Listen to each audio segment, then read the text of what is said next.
احمد پور شرطیہ میں کھیلوں کی سرگرمیوں کو فروغ دینے کے لیے مسلم باسکٹ بال کلب کی جانب سے دوستانہ باسکٹ بال سیریز کا اہتمام کیا گیا تھا۔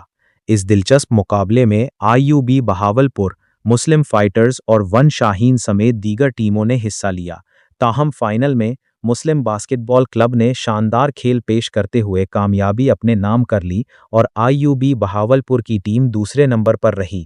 تقریب کے مہمان خصوصی محمد آصف گوندل، محمد حنیف خان اور سردار ندیم خان لاشاری تھے۔ منتظمین کا کہنا ہے کہ اس طرح کے مقابلوں کا مقصد شہر میں کھیلوں کے کلچر کو زندہ کرنا اور نوجوانوں کو صحت مند سرگرمیوں کی جانب راغب کرنا ہے۔ تقریب میں سیاسی و سماجی شخصیات کے علاوہ بڑی تعداد میں شائقین کھیل بھی موجود تھے۔